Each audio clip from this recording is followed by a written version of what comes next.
Olá, meu nome é Lucas Bolé, sou aluno de mestrado do programa PG-FISFAR e sejam bem-vindos à segunda aula do módulo de Proteômica aplicada à Fisiologia e Farmacologia. Nessa aula, vamos estar falando um pouco sobre a aplicação das técnicas de estudo dos proteomas e subproteomas. Na aula anterior, nós abordamos as proteínas como os blocos de construção dos sistemas biológicos, destacando os papéis essenciais que elas exercem, além de termos falado um pouco da história do estudo dessas proteínas. Também vimos que a proteômica não é uma única metodologia, e sim um conjunto de diferentes abordagens científicas que são aplicadas de acordo com as demandas de cada estudo. Por fim, vimos um exemplo de um workflow de um estudo proteômico, destacando a importância da espectrometria de massa para a aquisição dos dados e o uso de ferramentas bioinformáticas para a interpretação dos resultados. Nessa aula, após essa breve introdução, nós iremos nos aprofundar um pouco mais a respeito das duas principais abordagens proteômicas, as abordagens bottom-up e top-down, destacando as diferenças entre elas e as vantagens e desvantagens de cada uma. Também iremos falar sobre o uso da proteômica para o estudo de modificações pós-traducionais, as PTMs, muito importantes para a inferência de informações sobre o estado funcional do organismo. E por fim, vamos abordar o processo de ionização, que é uma etapa fundamental na análise por espectrometria de massa. Vamos destacar dois tipos de ionização e explicar algumas das suas especificidades. Parte importante dessa aula também são os exemplos de aplicações que trouxemos para cada um dos tópicos, para que a gente possa entender a relevância dessas técnicas para diferentes áreas de estudo.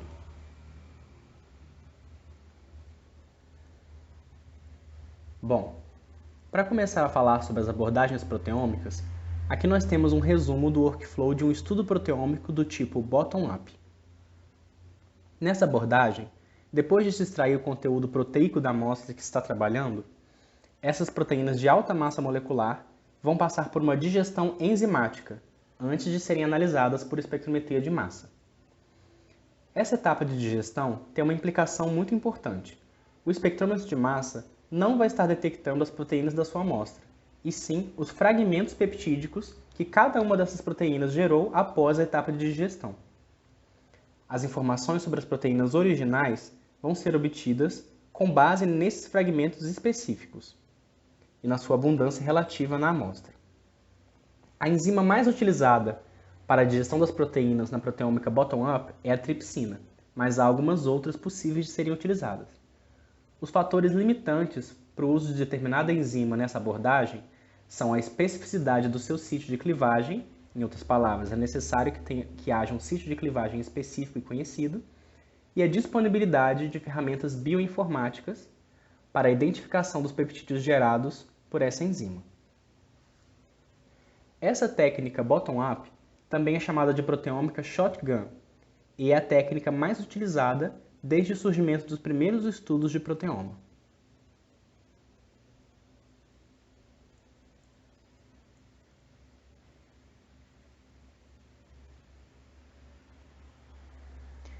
Aqui temos 3 exemplos de trabalhos que utilizaram a abordagem bottom-up. O primeiro é um artigo de 2021, no qual os autores utilizaram a proteômica shotgun para estudar o proteoma plasmático de pacientes de Covid-19 e fizeram algumas inferências importantes sobre a progressão da doença, baseadas na abundância relativa de algumas proteínas. Análises longitudinais como essa estão entre as aplicações mais comuns da proteômica e permitem uma compreensão a nível molecular do desenvolvimento de um processo patológico. Outra aplicação bastante comum da proteômica, e particularmente da abordagem bottom-up, é a prospecção e a validação de biomarcadores, como exemplificado nesse segundo artigo, também de 2021, que identificou novos biomarcadores para a doença de Parkinson no fluido cérebro-espinhal. E o último exemplo nessa parte é uma revisão publicada nesse ano sobre proteômica de venenos de serpente. A venômica, ou estudo molecular de venenos e toxinas, também representa uma aplicação bastante clássica das técnicas de proteômica e espectrometria de massa. Aqui nós temos um esquema de workflow da abordagem top-down. Em contraste à abordagem bottom-up, A proteômica top-down não envolve uma etapa de digestão enzimática, ou seja, as proteínas entram intactas no espectrômetro de massa para serem analisadas.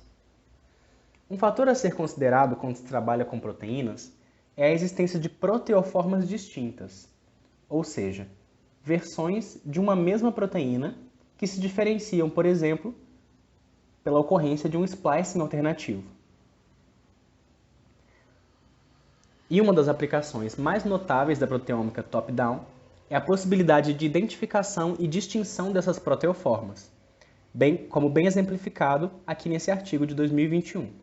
Nele, os autores utilizaram essa abordagem para aprofundar o conhecimento sobre o conjunto de proteoformas produzidas a partir do genoma humano.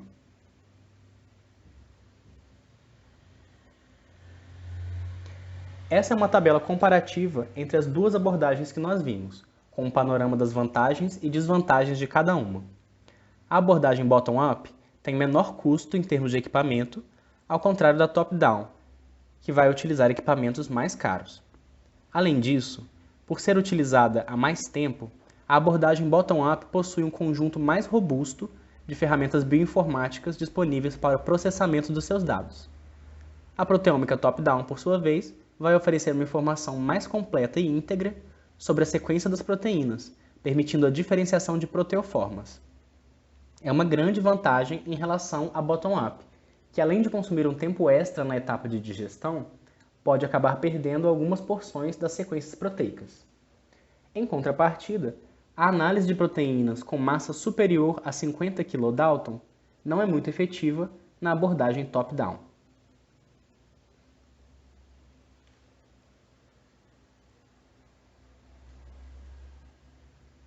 Avançando na nossa aula, vamos abordar o estudo das modificações pós-traducionais, as PTMs. Algumas dessas modificações proteicas têm um papel fundamental em vias de sinalização celular, como por exemplo a fosforilação, na regulação da expressão gênica, como por exemplo a metilação e a acetilação, entre vários outros processos importantes. E a proteômica oferece ferramentas bastante eficazes para a quantificação absoluta e relativa dessas modificações. Esse tipo de estudo pode ser feito tanto em proteínas intactas, como numa abordagem top-down, quanto em peptídeos gerados numa digestão enzimática, como numa abordagem bottom-up. A abordagem top-down é vantajosa em relação ao estudo das PTMs, porque com a proteína intacta não ocorre a perda de informações sobre os possíveis sítios de fosforilação, possíveis sítios de glicosilação, enfim, os sítios onde pode ocorrer as modificações pós-traducionais. Apesar do estudo de PTMs também ser possível e bastante realizado dentro da abordagem bottom-up.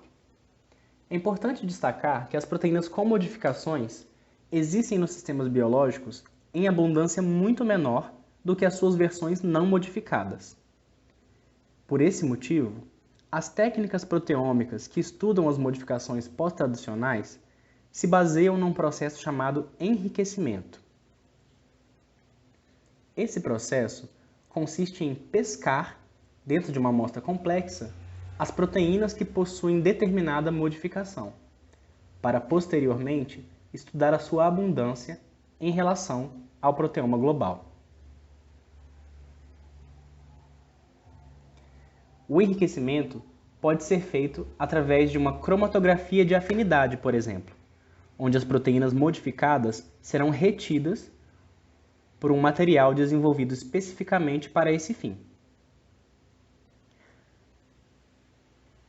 Outro método possível para o enriquecimento é a utilização de anticorpos não específicos para cada uma das proteínas que se quer estudar, mas sim para a modificação pós-traducional que se deseja estudar. Esses são dois trabalhos que exemplificam o uso da proteômica para o estudo de modificações pós-traducionais. No primeiro, os autores identificaram uma série de novas modificações, principalmente metilações, em proteínas nucleares de células específicas do sistema nervoso, no modelo animal de dor crônica. O segundo artigo é um trabalho realizado no próprio Instituto de Ciências Biológicas da UFMG, com a participação de diversos integrantes do VPG-FISFAR. Aqui, os autores utilizaram a fosfoproteômica em cardiomiócitos para estudar as vias de sinalização desencadeadas por um peptídeo da peçonha do escorpião amarelo, fazendo associação com parâmetros funcionais dessas células cardíacas.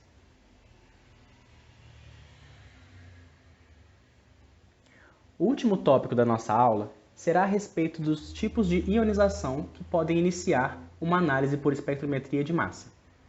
Conforme dito no início da aula, a ionização é um processo fundamental para esse tipo de técnica, já que os analisadores de massa detectam apenas íons e não moléculas neutras. Vamos abordar os dois tipos de ionização que ocorrem respectivamente em cada um dos espectrômetros de massa que temos disponíveis no ICB, e que serão vistos com mais detalhes nas aulas práticas desse módulo. O primeiro deles é a ionização do tipo MALDI. Essa sigla significa ionização e desorção a laser assistida por matriz. Nesse tipo de ionização, uma mistura proteica com uma matriz específica, uma mistura da amostra proteica com uma matriz específica é posicionada sobre uma placa e inserida no espectrômetro de massa. É importante notar que essa mistura encontra-se solidificada na placa. Então, um laser incide sobre o spot onde se encontra a amostra e faz com que as moléculas da matriz doem prótons para as moléculas da amostra e então se soltem da placa. Essas moléculas carregadas, esses íons, serão então impulsionados para o analisador de massa através de um campo elétrico. Essa figura esquematiza esse processo de ionização que ocorre no momento da incidência do laser. Os pontos em verde representando as moléculas do analito e a parte roxa representando a matriz própria para a ionização do tipo MALDI. Vamos ver um exemplo de aplicação desse processo para ficar mais claro.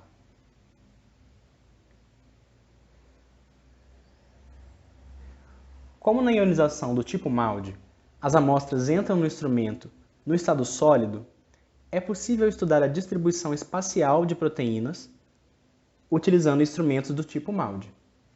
Nessa técnica, chamada MALDI Imaging, uma lâmina muito fina de tecido é posicionada sobre uma placa e sobre ela é depositada uma camada de matriz.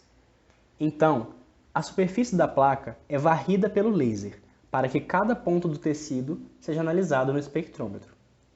Por fim, as informações sobre a abundância das proteínas em cada região da placa são processadas e usadas para a construção de uma imagem muito semelhante a uma imagem de imunofluorescência, com a vantagem de não depender da utilização de anticorpos específicos para cada proteína.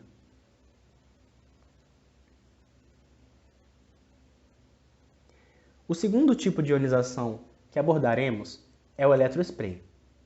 Nesse processo, em contraste com o MALDI, as amostras são inseridas no instrumento no estado líquido. A solução contendo a sua amostra proteica é bombeada através de um capilar metálico muito fino, dentro de uma câmara de evaporação com alta temperatura e alta pressão.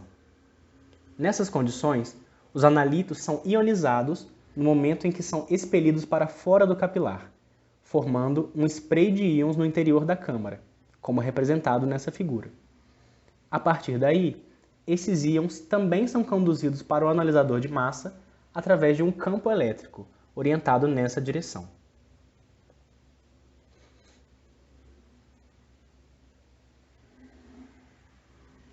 Como exemplo da aplicação envolvendo a ionização do tipo eletrospray, podemos citar a Mass Spec Pen, uma ferramenta para diagnóstico e avaliação de um tecido biológico em tempo real.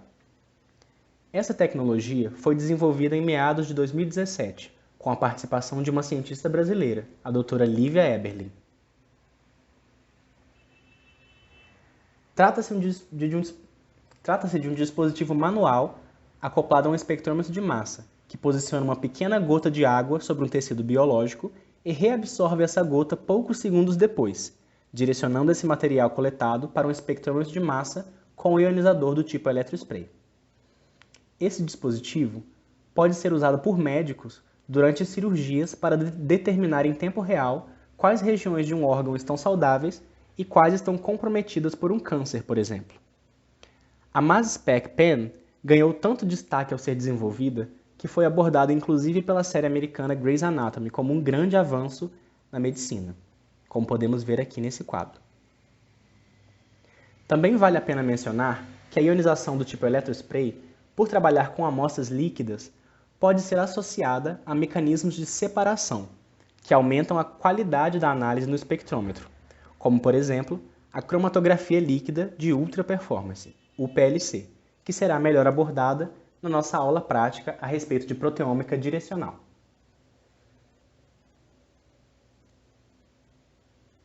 É isso, essa foi a nossa aula. Aproveitem o restante do curso e espero que tenha ficado bastante claro.